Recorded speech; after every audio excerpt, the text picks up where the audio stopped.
Hey, everybody, and welcome back to SillageAndSorcery, a podcast where two witches talk about everything perfume from the vantage of witchcraft. Today, I am joined with my co-host, Melissa Sifjardóttir of SifSniffs.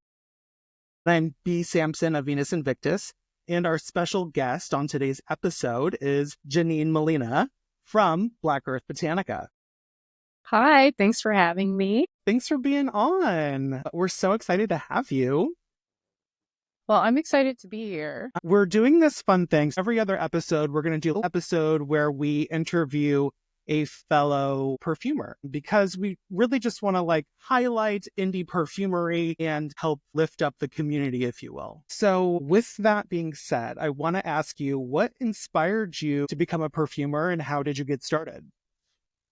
Well, I guess that's twofold because how we met for the most part was I know I was following your brand. We were following each other for a minute on the socials, but I had started to put together, it was a market, but also a little something bigger. I wanted it to be reflective of the occult perfume community because independent perfumery, olfactory art, everything's having its moment. And there's so many occult perfumers, for lack of a better word. And I wanted to kind of get everybody together to have a chance to do markets together or review each other's perfumes. One of the ways that I got started was through being an herbalist, studying herbalism and the many tenets of plants and planets as an astrologer, and then also as an occultist. So that's where I really began back in 2011. It all kind of just started. It hit me all at once. Some of it is from being a kid and playing with little perfumes and flower-shaped bottles and things that really stick with you as an adult. Even if some of those things I'm a natural perfumer. I only use natural ingredients. I don't have any, what's the word I would say? But I don't despise synthetics. I wear them occasionally when they're done right. I just really didn't like what was out there commercially. I wanted to create my own products, mostly for myself and my friends. It was things I was giving away as gifts, and it wasn't something I thought would become a bigger brand until about maybe 2014. I was also doing tinctures. It was all sorts of things at the time. And it became more refined into mostly just perfumes and aromatic products now.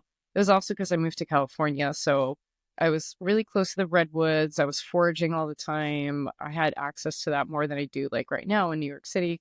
So I feel like your environment always sort of influences what you're doing in the moment. 100%. I have loved Black Earth Botanica since I first saw you online. I love your aesthetic. I love everything that you do. What would you say is the ethos behind your brand? That's actually a really difficult question. And I was thinking about that. Basically, there's no one answer. I wanted to do something for all natural perfumers because there's so much untapped that we don't really rely on in the natural kingdom for aromatics. I wanted to seek out the absolutes, the essential oils, the ways to sort of duplicate what you would smell if you were picking violets. We don't really have that in the same way. And I couldn't really get obsessive about that. You can tincture your own materials, of course, but there's a reason why a lot of it isn't commercially distilled is because it doesn't always work out in a perfumery format. You might be able to get a spritz once in a while of some sort of green grass scents is what I'm thinking of. Doesn't really last long term. So these are the things that if you're a natural perfumer and you want to encapsulate something that exists, that's sort of an ephemeral moment, passage in time, something that you want to bottle that is so fleeting that you may never get that back. That says a lot. As a Pisces moon, I'm into these nostalgic moments, but I'm also into creating just a moment sometimes. It's not meant to be a perfume that might stay on your skin all day because I don't like that. Some of my perfumes do, but some don't. Some you want to just capture a feeling and a vibe. When you put it on, it tells a story. There's dry down. There's all different ways to wear it and to do it. And I just like to subvert a lot of what we know based on our rearing with classical perfumery or commercial perfumery. I think that perfume should tell a story. For me personally, I do make eau de parfum, but I do it on the lower end because I do believe that people should have options. I want my perfume to last 4 to 6 hours and that's it. Yeah, exactly. I like that. I like that some things will stay on you in whispers, especially if like I like putting it in my hair. A lot of people do. I make perfume oils so it doesn't dry out your skin. I love EDPs, but I know for anybody who's worked with both and tried to make a scent into an EDP seamlessly, it doesn't work like that. It's like completely different. So it's very hard. Yes. Yes. There's a lot of extra steps there. Well, I feel like that's a good segue for how do you stand out in a competitive market like perfumery? I guess one way is that I'm not looking at myself as a market. And I only even really started thinking of the word brand somewhat recently. Of course, I am a company, but first and foremost, just to sound super pretentious, I am an artist. This is my art. I resonate with visual art, but maybe because I lacked the discipline in my formative years when learning art, I really got into avant-garde and I feel with my whole chest when I'm painting something. The same thing is true for perfumery. You know, it lifts my mood. It elevates me to be able to work in it every day or every other day. So I'm not really thinking about other people. I want people to enjoy it. Like, don't get me wrong. It's more payment for me that it resonates with other people than be concerned with standing out or being concerned with having a competitive edge. I've never been a business-minded person. I'm not cunning in that way that I want to be trendy. I just want to be myself and do what speaks to me at the time because it's helping me as much as it's resonating with somebody else. So I that's love really that. You Yeah. gotta like put your artistry first, you know? And I think coming from that place, it's more authentic than something that you would just pick up at a department store. Yeah, absolutely. I smelled something recently, which I don't want to trash talk brands or anything, right? But it was something recently that resonated with me so much when I was in a store. Then in the dry down, it changed so much into this commercial clean girl. It was afraid to be itself. And I think that's such a big problem. Anything that we smell, anything that we're interacting with in that way, we're putting our own spin on it immediately, right? Usually it takes a while. So I felt so cheated that it happened like in the first few seconds. I was like, oh, this is amazing. It had all these really green matcha top notes. And then the dry down, it was so clean. And it was this idea of what like I feel the West thinks of as green tea. I was so mad at it because it had it and then it lost it. And I was like, this is for somebody, but it's not for me. And that's fine because I like smelling like dirt or a mushroom or, feet, something like that. Like I love Hecate is one of my favorites of yours because it has so many notes that I love, like wormwood, myrrh, anise. Like it really ticks all these boxes for me. But that's also super wearable. That's a great example of a scent that is true to itself. It's done right and it's wearable. Thank you, first of all. I Oh, really sure. appreciate that. But like, can you tell us a little bit more about what your creative process looks like when you're developing a new scent? I wish that I could because my brain is just so scrambled. Do you think conceptually before you sit down, or it's like you just sit down and you start blending and going? Sometimes I start thinking about things that would smell good together. Very rarely will I try to blend from something that's already a classical formula. I felt in the past that was a little boring, but I realize now like it's important to at least be a little more descriptive if something does end up falling into like a woody category or a Shifra or something like that. There's been a few times where I have, but I've never wanted to do a straight up like classical fougere. I had one, for example, Freyer. It was built out of a perfume that I made for a client. It was a custom, and I loved the way it smelled. It wasn't any direction that they had given me, but it was something in their natal chart because I make natal chart blends based on your birth chart. It also really helps me as an astrologer, like the two sort of beget each other. It's great. But I started making one, and I don't remember what was in it, but the way everything interplayed so well, I was like, I could really easily make this into a fougere. And it felt so akin to Freyr energy, like in Norse mythology, not agricultural as much as a fertility god.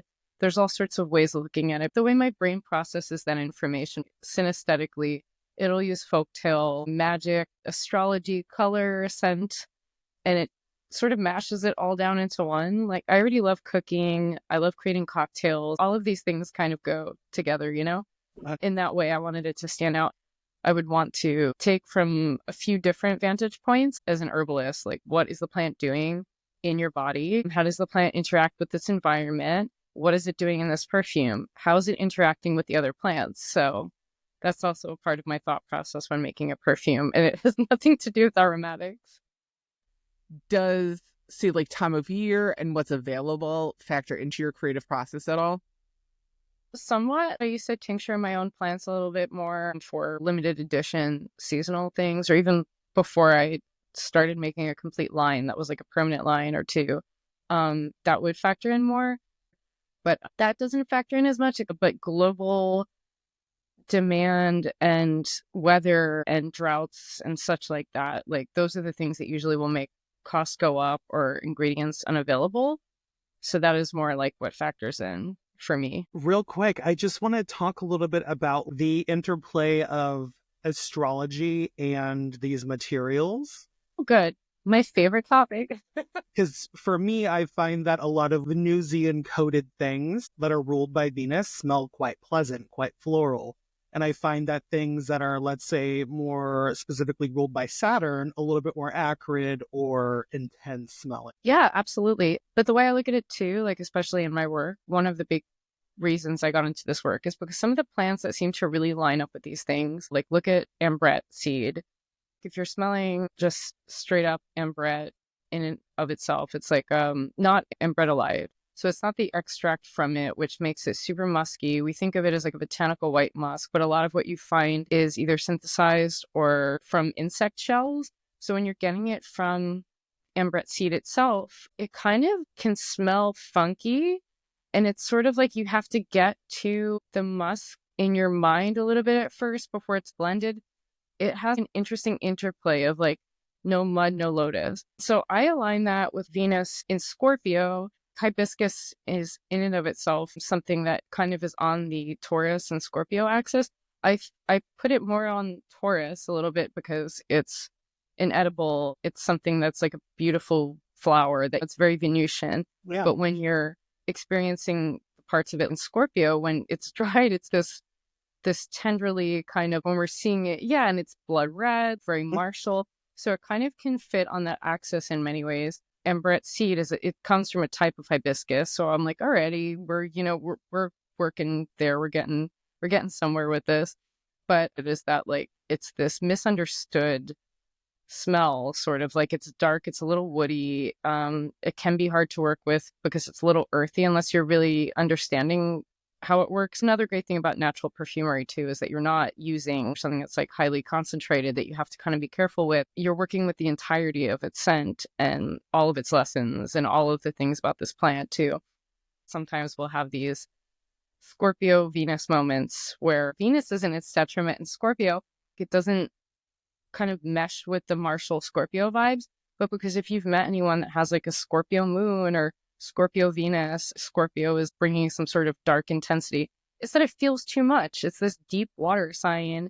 And so I don't think any of these things are bad placements. I would say nothing is a bad placement. And then working with scent and plants to understand that in yourself. Like if you have those placements, it's a great way to start because you're realizing that like this is not a disadvantage necessarily. It's something that helps you learn a lesson that like other people aren't going to be able to access as intensely as you can. And that's a part of your character. So that's like a big part of what I'm looking at. So not all Venusian plants are Venus in the way that we would expect. Very cool. Thank you for giving us a little bit more insight into that. I think it's so fascinating, and we're very well spoken on this subject. I could listen to you talk about it forever. Well, speaking of ingredients, do you have a favorite that you like find yourself going back to working with? You know what? It's not that I go back to working with it, but it's my favorite is probably fossilized amber. So love fossilized amber. It's so good. Yeah, it was one of the first ones I actually started working with as opposed to essential oils, which are what I started doing all of my anointing oils with. And then I started making them a little deeper, was getting products here and there. I was, fossilized amber. And it's like millions, billions of years old amber that's turned into, it's not actually even like an absolute or an oil. It's, I don't even remember what the term is called, but it's a bit like the destructive distillation process, where it's just sort of like you get like an oily material from it. Yeah, and it's this intensely smoky, leathery. It smells like nothing else, really, in my opinion. There's a definite resinous component. We think of amber as very solar, and the ingredients themselves are a little martial ingredients, but the sap from pine is really where it's coming from. It's very martial, and it's also Saturnian because it's billions of years old. It's sort of a base note. It's very resinous and tenacious. So back to the Saturnian sense, that kind of goes along in there. But there's so many layers to it, right? It's not just like one categorization. So as an Aries sun, I fucking love it. Also, we're about to have Saturn in Aries this year, and so that's going to be sort of the plant patron of that transit, in my opinion. Let's go, Yeah. Aries. And it's bringing a little bit of that solar energy there too, where we need it, because it's amber. It's like very much a stone of the sun. But when we have all these different alchemical processes happening to it, it's, takes on many, many different facets. So when you're blending a fragrance, what would you say that the most challenging part of that is, and how do you overcome it? When you have an idea, because like I tend to not blend base, middle, and top like some people. But also a big part of that is like these things sort of dissipate at different rates, and like you let something bloom for a while, you're going to have a completely different fragrance. And one of the more challenging things is when adding these top notes, and then it'll still clash, and you have to be like, okay, how did I fuck this up? How do I, change it without completely overriding, the rest of the fragrance? What we're also taught, especially in natural perfumery, is there's a few things that are more agreeable scents than others, such as like rose, jasmine, vanilla. And if you have one of those in a fragrance, you can just add a little bit more to fix it. I don't necessarily like doing that if it's not meant to be a jasmine or rose perfume, but there's also been times where like, this is super expensive. And if I just do what's against my gut instinct, I just lost $50. I sank $50 into this batch of perfume that like may not smell the way I want it to smell. So it can be challenging. Natural materials can be pretty expensive. Trusting in the process of what they do when they're on their own, that's a big one. Or just like trying to look back to see how I did things in the past. If I use these ingredients together before, I usually will write down little notes, obviously, of like what 2 to 3 to 4 ingredients worked really well together. I try not to do more than that, because then sometimes you're like just creating the same perfume, but with different levels of whatever. So there's a few things that I'd be like, oh yeah, these worked well together, would do that again, I actually think that's really interesting, because I tell people that like perfume is kind of like witchcraft in a way. Like, first of all, you're taking these materials and creating something out of it, right? But also, like, for me, witchcraft looks like science, right? Like, you have a hypothesis, a spell of what you're trying to achieve. You do it, right? And then you write down the results of how that ended up. So if it was a good spell, you can go back and do it again, right? And I think that perfume can be like that. I've always looked at it as a recipe, like almost like we're cooking something. We have the ingredients, we know the outcome that we're looking for. It's just getting to the process and just testing it enough so that you have the delicious cake that you're looking for. Sometimes you can't get the same results twice. And with astrological factors, when I started incorporating that in, which isn't very digestible for the non-occult perfume audience, I'm starting to do my zodiac oils, not just on the new and full moons that they correspond to, which is how I was doing it before. That felt really formulaic and would guarantee across the board, right, the most even results for people that do want to incorporate it, not only just as a daily perfume, but in their magical practices. So I'm curious, do you have any perfume hot takes? I do have hot takes that would get me, roasted and canceled and dragged. Okay, I guess like the short version is I hate trendy molecules. I'm so fucking sick and tired of smelling like ambroxan. If you're using that to carry your whole fragrance and to sell something by piquing their intrigue, like it's not really intrigue. You're not doing anything groundbreaking. You're just trying to sell a fragrance, which is fine, I guess, but I'm tired of smelling them. It feels soulless to me. You may as well just be working for like a big ass perfume house, which again is fine. I just don't get when like it's It's like the only thing that's carrying. It's not creative, of course, like it's getting the job done, it's whatever. It kind of makes me sick because like one of the reasons I'm a natural perfumer is like I occasionally will get really sensitive to a scent or something. I'm curious to know, what is your take on the larger perfume industry, and what advice would you give someone who's just starting their journey? That's a good question. I think that perfume is meant to be creative. We're living in a society that tells you you're super smelly. Living in this country, at least, our idea about perfume is meant to be, it's covering up something evil and terrible in us. It's very Christian, really. I do think that the way that I make my products, or at least like the way that I buy products too, like I want to buy them from people who are making things with like everyone's body chemistry in mind. It's something that's going to not cover it up, but like work with your scent. I've had people tell me too, like, and this is dramatic. I was on a date once and they were like, I've never smelled anyone who smells like you. And I thought that was such a big compliment because I was wearing one of my perfumes, right?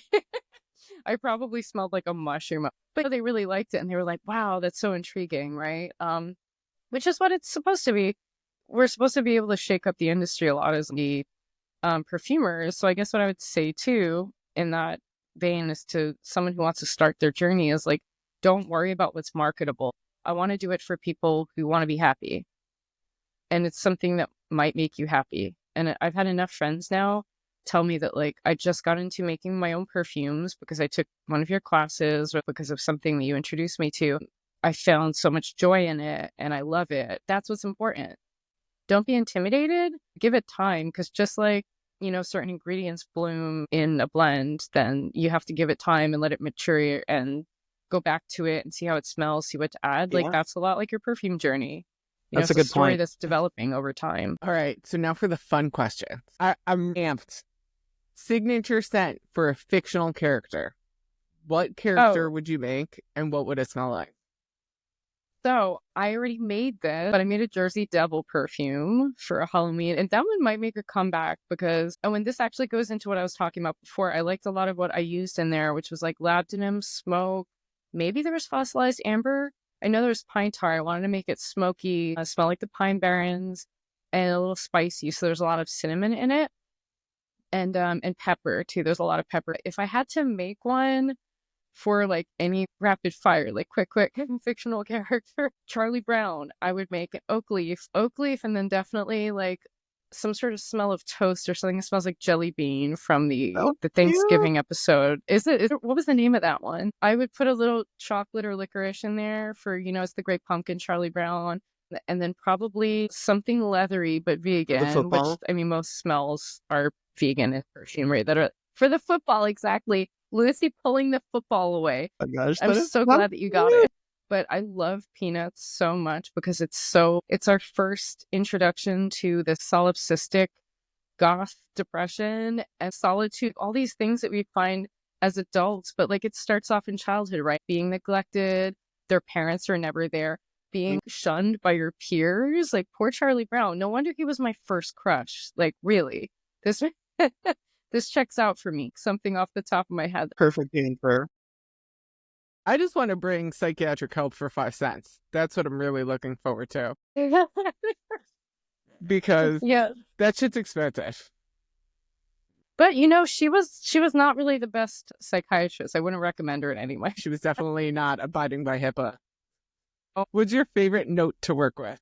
Besides fossilized amber, which I don't know if it's my favorite to work with, I love labdanum so much. That's a big one, but it's also not necessarily my favorite. I won't overuse bitter almond, but if I'm making like a custom for someone, it is so agreeable. It can correspond to many different planets in many different signs. Let's say like Mercury and Sagittarius. It corresponds to Jupiter, you know, so like it ends up in a lot of places. And then if you apply it just the right way, it can smell like fruit punch. Yeah, that's probably one of my favorites. Plus, it's completely deadly if it's not, I mean, not the ingredient we're getting. It has the precursor to cyanide in it. It's usually distilled from like cherry pits, not even almonds that we eat. So it's got this whole back lore. I really like it. But yeah, as a note, it like finds purchase easily in a lot of different types of perfumes, I think. What about your least favorite note to work with? It's a very good question. I love lavender, but it does come off unintended in places. So I kind of like, it can be a little bit Venus and Gemini, but I look at it more like Venus and Virgo, is because like on its own, it's a wonderful clean scent. It stands alone as like a nice aroma, but it doesn't play well with others, which is very much like Venus and Virgo.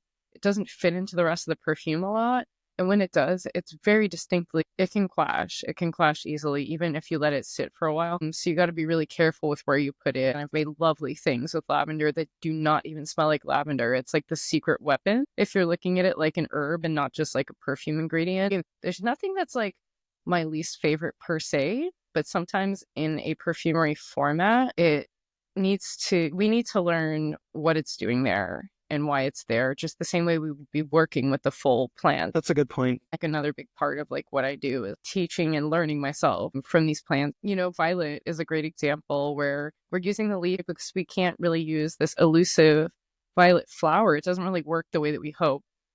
We use things to sort of emulate the idea of a violet flower. It is kind of hard to work with because you're getting like a bunch of different scents in that leaf. You're getting these like green crisp notes, you're getting cucumbery notes, you're getting like salad notes, and then there's refrigerator notes in there too, if that makes any sense. And then also something that we can't truly capture, this like green idea in perfumery the way that we would in person, like grass, right? I know I got like a Gap sampler set when I was like, maybe I was 10 or 11. It was like during those formative years where you first get into like music you like and your tastes start changing as like you're becoming an adolescent. And one of the scents, I loved them all, like Dream, Heavens. I remember grass distinctly. I want to smell like this forever because it smelled like grass. So when I started making perfume, I was like, I want to know how to smell like grass. I never truly got there. I created a lot of really green scents, but like nothing, you know, just like pure grass can be like a little elusive, or you have to know like where to apply it and when, how much, and then like it can be really beautiful. And we learn of our own inner beauty through these little learning moments with fragrance. Beautiful. I love that. What do you think is the most underrated fragrance trend? That's a good question. Because, okay, wait, here's a great example. So this is like not really an underrated trend, but an overrated trend, I think, is something that doesn't work. Like right now, everybody's trying to sell this pheromone fragrance and it doesn't work. But like we've gone through this trend before. It's been reheated. I don't even want to be around the people it would work on.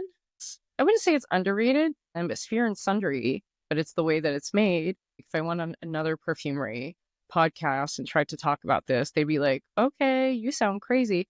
But it really is. It works on these ways. Like there's so much Venus materia. When you're buying this Venus materia that's made like in strict accordance with these astrological elections, you really do have this type of attraction, but it's not working in the way that like a pheromonal perfume is thought to work. It's like attracting this energy which manifests in many different ways. And so sometimes it can be like you do realize people are talking to you more. They want to be around your energy for a reason. You know, not underrated, but just wanted to do a shout out to that. It's so cool. They're so legit. They like follow like the planetary hours, the days, like they make perfumes on specific days that are sacred to that planet. It's just, they're fantastic. We got to get them on the pod. So I find like attuning yourself with the scent of anything, really, any plant material is like the first and foremost way that you're going to work with that if you're working with it magically or as a perfumer, right? And so it does put you in a certain headspace. And this is why aromatherapy is a actual field of study and a science, is because we know this to be quantifiably true. So maybe not underrated. It's a good answer, I got though. like I think it's a a bit good ahead of answer. myself there. I like it too. I know we talked about the Gap set that you got and grass. Would you say that's the first fragrance you fell in love with, or would it be something else?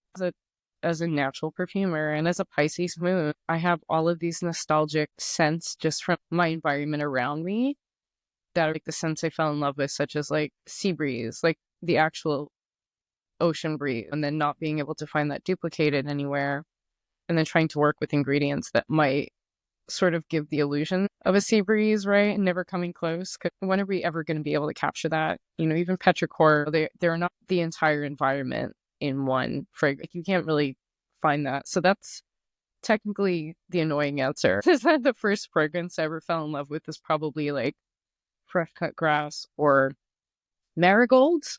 Marigold is one of my first loves. I would, chop it up as a kid and put it in water and pretend like I was making a potion. One of those That's not kids. I was foreboding too. or anything. So I think real recognizes real. Exactly. I would try to feed it to my family too. They're like, "That's nice. Like, don't."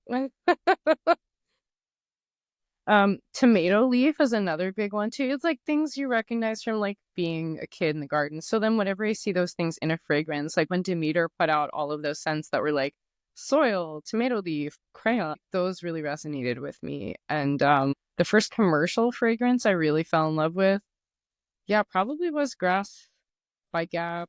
I kind of created my moon my moon anointing oil around the idea of dream, which was another Gap fragrance. It doesn't really smell like that, but jasmine had such a stronghold on me too. That was one of, like, when I was a little kid, I had these little playset perfumer, which is kind of weird to give to a kid, but it was jasmine, honeysuckle, maybe rose, violet. Those are the first time I smelled any actual perfumes that were on me, on my skin, like my own. So the smell of jasmine also like resonated, and I really love that in perfumes. It was my first, I would say, Solifleur that I ever wore.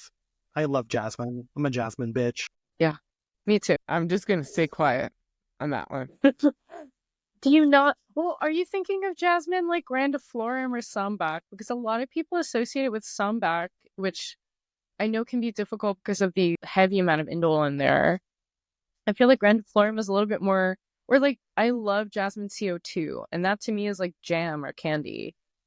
I don't know. I'm just not a floral bitch. I am solidly in berries and fruit and woods. I'm making a custom for someone and they want hyacinth, and I'm making a lovely version of it. But I hate florals, and they want such a floral fragrance. I hate it so much. But it's over here huffing Mugler alien fragrance that I fell in love with. I'm obsessed. You actually just made me realize that. So I would go through these, my perfume samples were a thing in magazines, right? So my aunt had a bunch. And you know what really got me was another gourmand. It was EC, but it was such a cocoa, caramelly perfume. So as a kid, smelling the crossover between these two worlds and then trying to figure out like what made it a perfume and not just like a chocolate scent. So that was one of the first things that got my little brain going. And then as a perfumer, as I got older, I started to really become obsessed with gourmand scents. And that was like all I bought for a while too. I love like gourmands that are kind of like ungourmands. And that came through in some of my work too. Like I made a Taurus is a rose gold gourmand, I call it. It's very floral. Like it's got a lot of roses and magnolia. It's at its base, like it's got benzoin and vanilla. It's very much like just definitely sounds like Taurus. And every Taurus who just wants to cuddle. I have a lot of Taurus placements and I don't want to cuddle. I am made of fire and I did not come to cuddle. Do not fucking touch me. Yep, that's why real. I wear Aries. With me and all of my fire in my chart, it's like I can light up the night or I could burn your motherfucking house down. You choose. Exactly. Too hot to handle, too cold to hold. Is there a smell that you wish you could bottle up? Well, we already said grass, right? Because it's the verdant scent. Yeah, I love it. And I love it. It can uplift me like no other. Sometimes the smell of heat, like when I really smell something that smells like sun on grass is like one of the things that I try to emulate in some of my perfume by using like hay, flute, some warmer, sunny smells sometimes. But like just the idea of heat. Or I always hear things described mineralic or blood. I don't get that in a lot of it. Even when I try to make it naturally, just the smell of iron. If it's going to smell like blood, it's going to smell like blood. Yeah, you like definitely, not... I think it's hard to like figure out how to bottle like the smell of blood. Through my work, I've found that the closest ingredient is an aroma chemical. It's an aldehyde called adoxyl. It has a very like sharp metallic smell, but even then it's like completely different. It's more like akin to like champagne. Yeah, interesting. I've used I made a perfume for, I think it was last summer's collection, Bleeding Heart, and that one I wanted to put things in it like are associated more with blood, right? Like blood orange, and I used a beet. It wasn't an absolute, it was an infusion I made from beet powder that kind of ended up giving that geosamin suggestion a little bit. But what I had used for a little bit more metallic-y blood notes that aren't really blood, styrax, perilla, and the galbanum, but I don't remember if the galbanum I wanted it to be more like bloody or just more like leafy. Because the idea is also like if a bleeding heart had a scent, what would it smell like? It ended up being super avant-garde, and I was really happy with it. And some people smell it and be like, "This does smell like blood," and other people are like, "No, I don't smell it at all." There's one thing we've talked about on the pod to each other a lot is like people will smell your fragrance and think their own thing. Yeah, and I actually do think it's cool. Like, I usually will suggest because sometimes, and it's rare, a few times people have gotten things and been like, this doesn't smell like the description at all. And I'm like, what are they talking about? That's what's in it. Like, oh, they're used to synthetics or like just in some other way. They're used to it being presented in another way other than how I did it, even though those are literally the ingredients in there. I was going to say, there's also like nuance to like how much of a specific ingredient that you're using and how it's blended. Like, did you let it macerate and for how long? And there's so many different aspects that go into it that I'm always like, yeah, sure. Whatever you smell it as, good on you. And I really want people to be happy. But you know what I noticed too? Now we're in the COVID era as perfumers, and a lot of people who have not just experienced anosmia, selective anosmia, and at least like a reshaping of what we can smell and taste. And a friend of mine recently just came to a pop-up. I had created a perfume, a solid perfume that I thought, oh, this is really nice. It was Saint Sebastian. It's like pink pepper top notes and blood cedar wood. Like, it's a very strong perfume. I think that was the one that she smelled and bought because it was actually a fundraiser. It's giving half the proceeds to a school in Gaza, Hope Project. She's taken the donations and she wanted to come by and smell it and was like, oh, I can't really smell it. You know, I lost my sense of smell, but I'm testing negative for COVID. And I'm like, well, that's probably why you didn't get most of the note. It's a big one doing pop-ups, especially in person too. We're meeting so many people, and then some people are just smelling things on the scent strips and you're not smelling anything. Is it just because you're a little accustomed to synthetics, or is it because now you've lost your ability to smell certain things after being exposed to COVID, or do you have COVID right now? I would say overexposure to certain materials can also make you nose blind to them. So many people, I'll be like, yeah, there's lavender in this one. Like, you wouldn't think. And they're like, I can't smell lavender anymore because I've worked with it so much on a daily basis that my nose just doesn't pick it up. Or they develop allergies to it, which is crazy. That's happened to me. That was one of the reasons why I stopped using synthetic. When I was a kid, I got a rash on my hand, but I went to the dermatologist. I have this rash on my hand. So he's like, it must be from whatever shampoo you're using. I was like, shampoo is an odd thing, but he postulated it was because, you know, you blather it up and you put it on your hair. But I had gotten this association then with Country Apple Bath and Body Works shampoo, which now even thinking about it, it's so hilarious. I will think about that and then think about that time period. Oh, I smell it. And I have this idea that like by working with something, I could be exposing myself to danger. I do think about Country Apple a lot as a danger smell. And I always will think of the rash, but I've had actual like connections to things that I've like, oh, the smell has made me sick, you know? So some of those things, it's not so much that I'm blind to, it's that I'm super, super sensitive to them.